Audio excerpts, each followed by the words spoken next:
हरि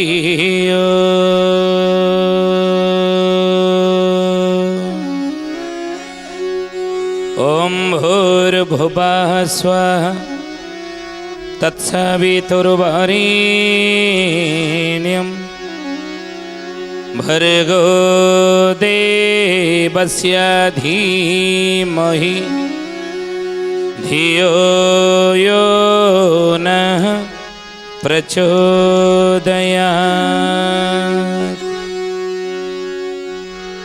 ध्यानमूलं गुरुर्मूर्ति पूजामूलं गुरुर्पदं मंत्रमूलं गुरुर्वाक्यं मोक्षमूलं गुरुर्कृपा।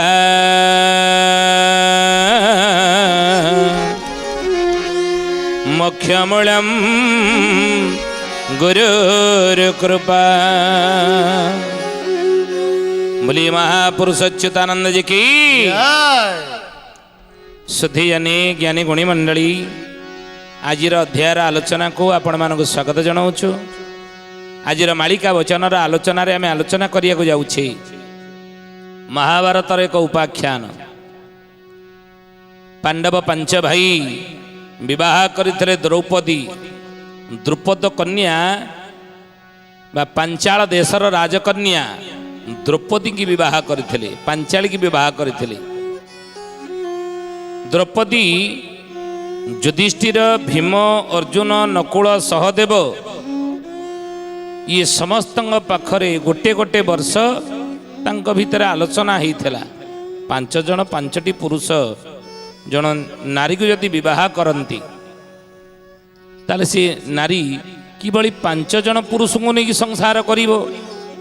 से समय रे गोटे आलोचना तांको भितर होता। गोटे शर्त रही कौन जो द्रौपदी पंच महासती मानक भितर से होचंती गणिता।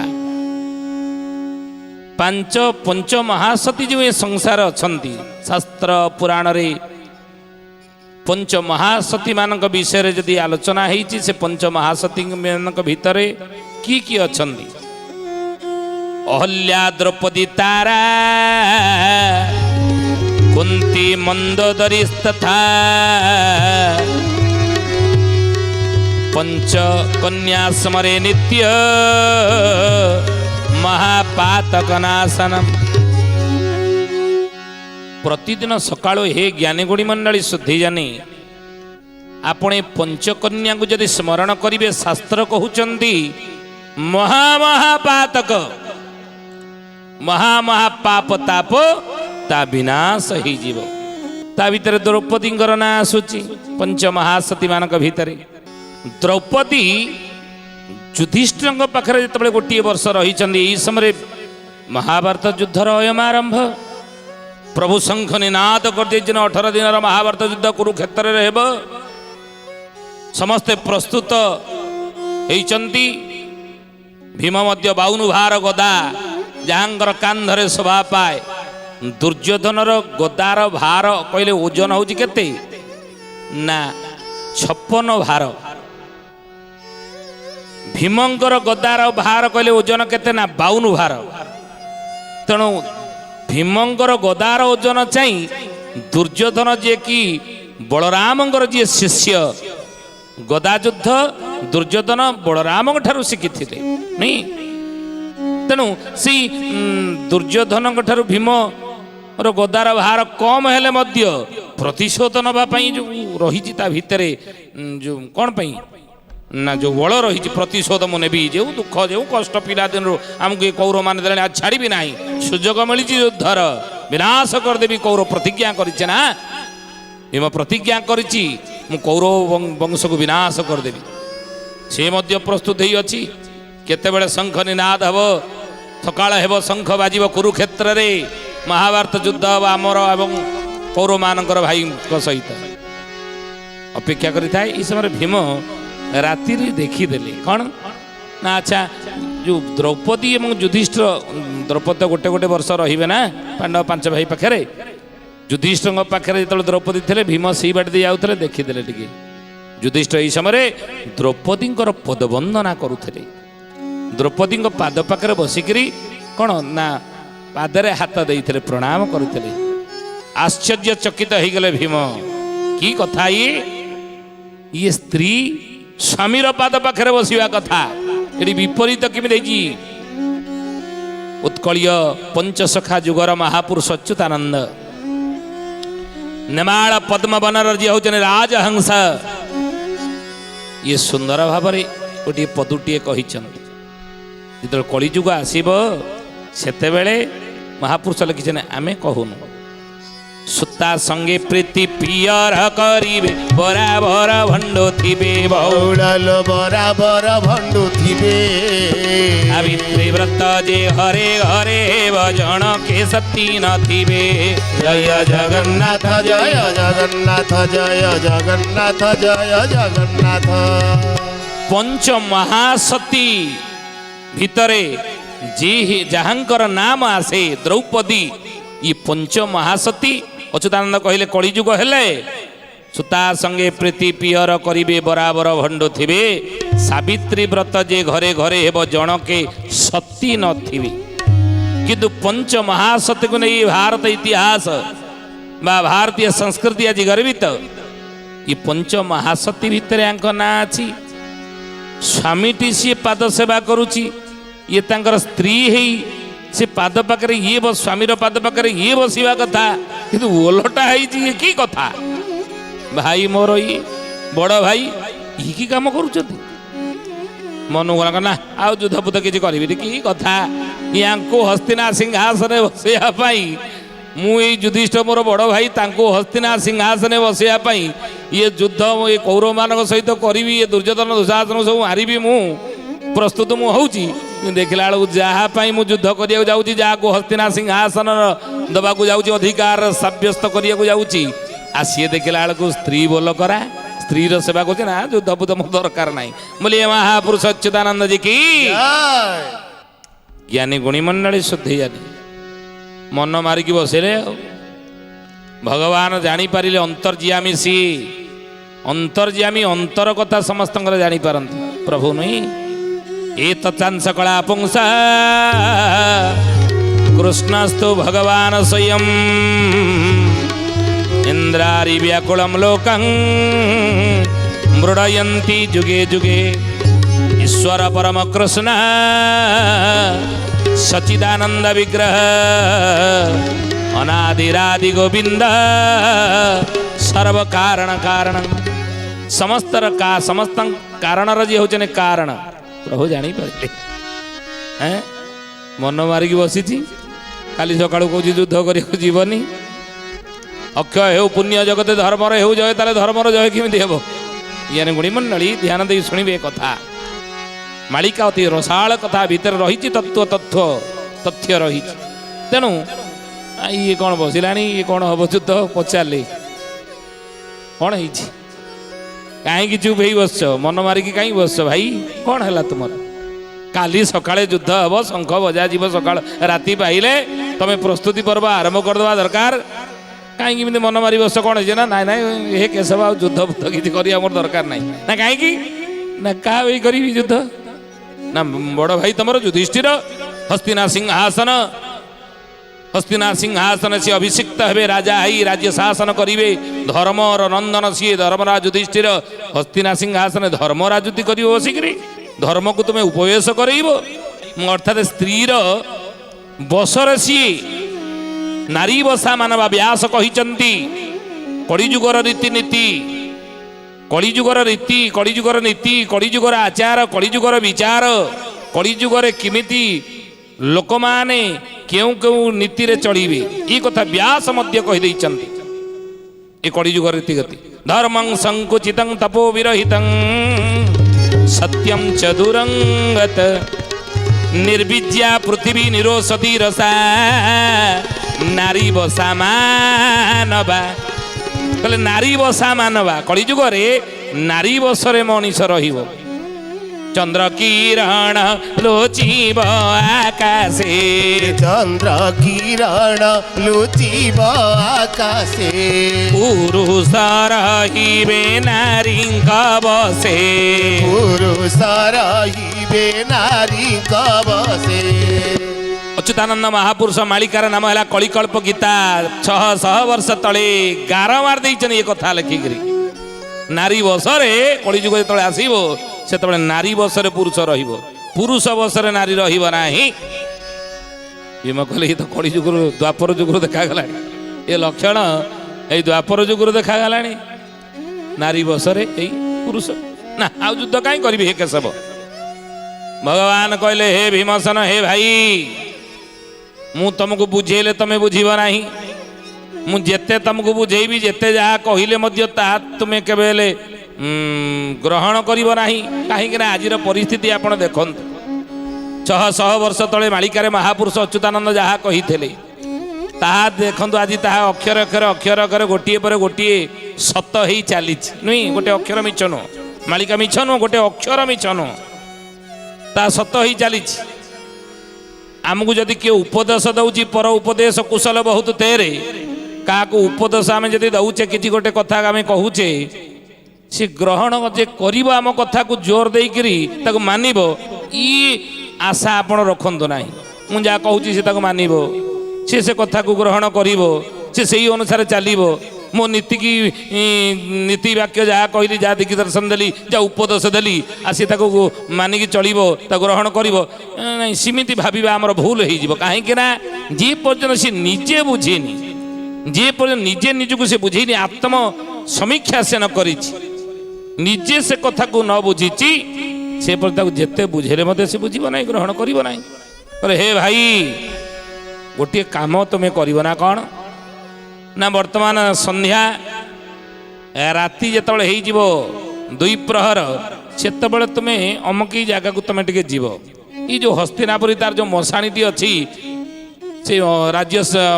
ଶେଷ ଆଡ଼କୁ, ତୁମେ ସେଇଠିକି ଆଜି ଯାଇକି ପହଞ୍ଚିବ ରାତିରେ 2ୟ ପ୍ରହରରେ। ତାପରେ ଆସିକି ମୋତେ ଯାହା ଘଟଣା କ'ଣ ଦେଖିଲ ନ ଦେଖିଲ ମୋତେ କହିବ, ଜଣେଇବ। ଯୁଦ୍ଧ କର ନ କର, ମୁଁ ଆଉ କ'ଣ ତୁମକୁ ବାଧ୍ୟ କରିବି। ଭୀମସେନ କହିଲେ ହେ ଗୋବିନ୍ଦ, ମୁଁ ନିଶ୍ଚିତ ଯିବି। ଯେତେବେଳେ ଆସିକି ରାତିର 2ୟ ପ୍ରହରରେ ଭୀମ ପହଞ୍ଚିଲେ, ହଠାତ୍ ଏଇ ସମୟରେ ଦେଖିଲେ ଗୋଟେ ଦୃଶ୍ୟ। କ'ଣ ଦେଖିଲେ ନା, ସ୍ୱର୍ଗରୁ ଗୋଟେ ବିମାନଟେ ଆସିକି ଓହ୍ଲେଇ ପଡ଼ିଲା ସେ ଜାଗାରେ। ହସ୍ତିନାର ସେ ମଶାଣି, ଗୋଟେ ସ୍ୱର୍ଗରୁ ଗୋଟେ ବିମାନଟି ଆସି ପହଞ୍ଚିଲା। ସେ ବିମାନରୁ ସମସ୍ତ ଦେବତା ମାନେ ସବୁ ବାହାରିଲେ। ଏ ଦେବତା ମାନେ ଯେତେବେଳେ ବାହାରିଛନ୍ତି, କେ ଦେବତା କେଉଁ ଭକତ କେ କାହାକୁ ପୂଜିଲା, କେ ଭୋଗ ରାଗ କରାଉଛି, କେହୁ ଗୋଟା ଭୁଞ୍ଜିଲା। ଅଚ୍ୟୁତାନନ୍ଦ ମହାପୁରୁଷ ମାଳିକାରେ ଲେଖିଲେ, ବୋଲି ମହାପୁରୁଷ ଅଚ୍ୟୁତାନନ୍ଦ ଯେ କି ଦେବତା ମାନେ ଯେତେବେଳେ ଆସିକି ଓହ୍ଲେଇ ପଡ଼ିଲେ, ଦେବତା କି ଆମ ଭିତରେ ସେ ଦେବତା ଅଛନ୍ତି। ଏ ଦେବାନାଙ୍ଗପୁରୀ ଅଯୋଧ୍ୟା ଆତ୍ମା ପରମାତ୍ମାଙ୍କର ଅଂଶ ବିଶେଷ ଭାବରେ ଏ ଶରୀର ରୂପକ ମନ୍ଦିରରେ ଏ ବିରାଜମାନ ହିଁ ଅଛନ୍ତି, ଗୁପ୍ତରେ ରହିଛନ୍ତି।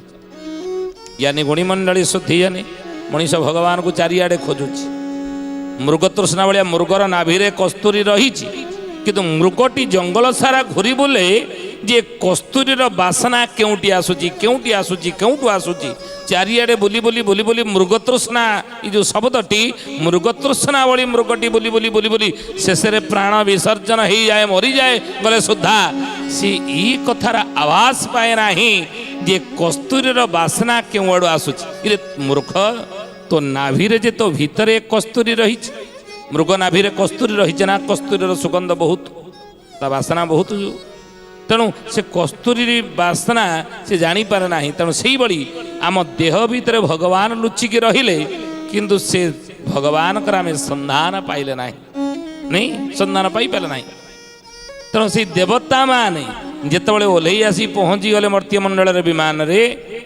ହସ୍ତିନା ମଶାଣିରେ ଆସିକି ପହଞ୍ଚିଗଲେ, ଚାରିପଟେ ଗୋଲ ହେଇକି ବସିଗଲେ।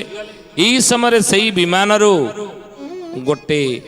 ଓଢ଼ଣା ଟାଣିକିରି ଗୋଟେ ଯୁବତୀଟିଏ, ନାରୀଟିଏ ବାହାରିଲେ। ସମସ୍ତ ଦେବତା ମାନଙ୍କର ମଝିରେ ସେ ବସିଗଲେ। ଦେବତା ମାନେ ବନ୍ଦନା କଲେ, ପୂଜା କଲେ, ଆରାଧନା କଲେ ସେ ନାରୀକି। ଭୀମସେନ ଭାବିଲେ ଇଏ ସ୍ୱର୍ଗର ଦେବତା ମାନଙ୍କର ବୋଧେ 33 କୋଟି ଦେବତାଙ୍କର ମା ହେଇଥିବେ, ତାଙ୍କର ମା ହେଇଥିବେ ଆଉ। से पूजा अर्चना कर कौन शक्ति होते कौन देवी होते बोधे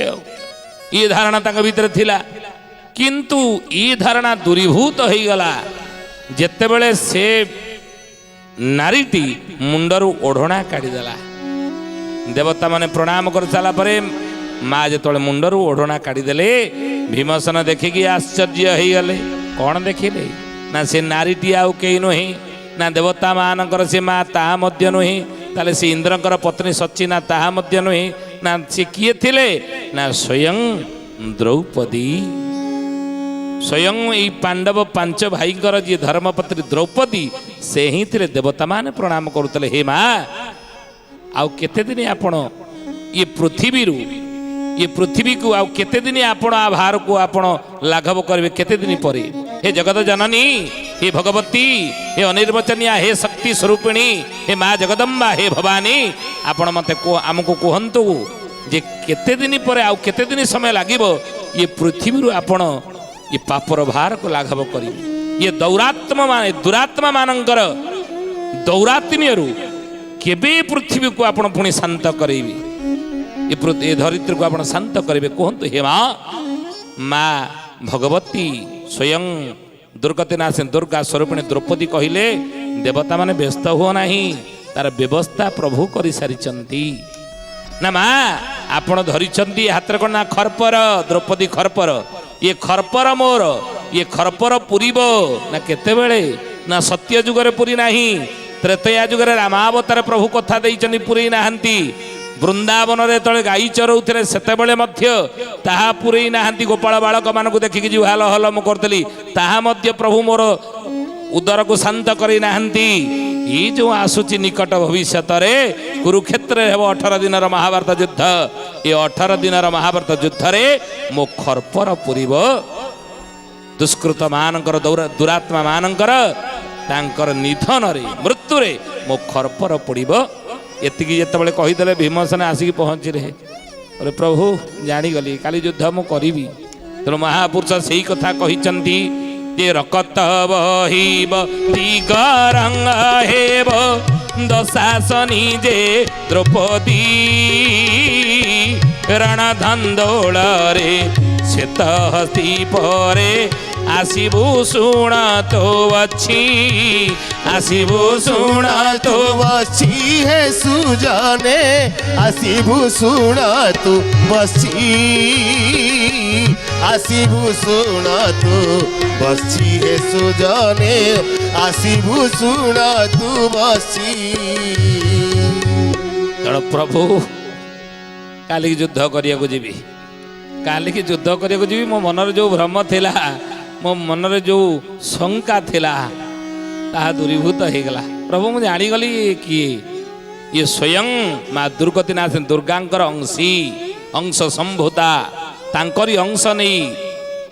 तांकरी शक्ति नहीं आमर पत्नी भाव रही तेणु हे ज्ञानी गुणी मंडली शुद्धि जानी सत्य त्रेतया द्वापर जुगरे मध्य उदर शांत ही नथिला 18 दिन महाभारत युद्धर अवशेष पर द्रौपदी भगवान को पचारे कहले प्रभु आपण मते जहाँ वचन देते महाभारत युद्ध पूर्व तथापि मोर उदर शांत है ना तथापि मोर खरपर पुरीला ना केतेबेले आपण मोर खरपर पुरबे ना कलिजुग जेतले आसीबो तुम्भे मोहामाई आशा रखिथिब सेतिकी बेळको जाई से जन मानंको आनंदे भक्षीब सुथटे तांक देही सुथटे तांक देही है सुजने सुथटे तांक देही सुथटे तांक देही है सुजने सुथटे तांक देही सेतिकी बेलू हे द्रौपदी हे जोगमाया तुम्हें सेतिकी बेलू आशा करते ना कली जुगरे ये द्वापर जुगरे कुरुक्षेत्र 18 दिन महाभारत युद्ध मु सारुना आ गोटे ओली बाकी रखुची कली जुग ए कली जुगरे महाभारत टी ओडिशा भूमि प्रमाण सकलरो सब उत्पत्ति होइबा ठीके ठीके राम सुना ठीके ठीके राम सुन हे सुजने ठीके ठीके राम सुन ठीके ठीके राम सुन हे सुजने ठीके ठीके राम सुन। ए कली जुगरे कौन करिब ना सेतिकी बेलू अपेक्षा करिकी थिबो। ए सखी तुमर आत्मीय स्वजन मानक धरी हे द्रौपदी हे महामाई हे अनिर्वचनिया हे माँ शक्ति तुम्हें माने समस्ते अपेक्षा करिथिब से कली जुग को गोटी ओली महाभारत युद्धर परिस्थिति जेतबेले उपजिब सेतेबेले ही तुमर खरपर पुरिब। तेणु महापुरुष अच्युतानंद सही कथा कहिले जोग्नि गण माने बाछीण खाइबे जेते ज्ञान जन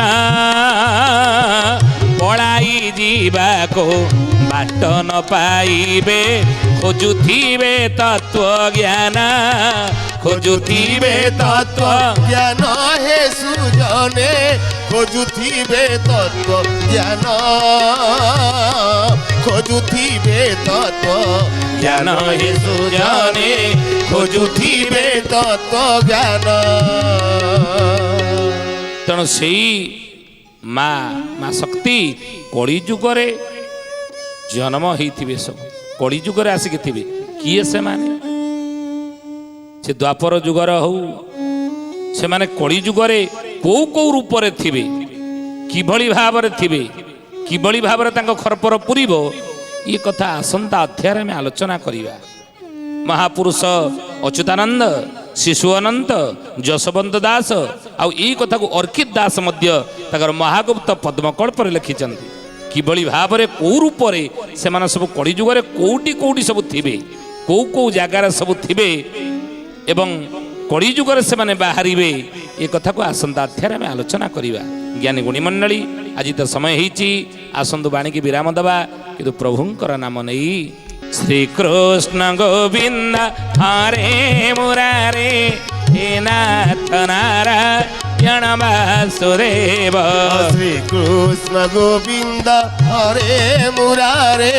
हे नाथ नारायण वासुदेव हे नाथ नारायण वासुदेव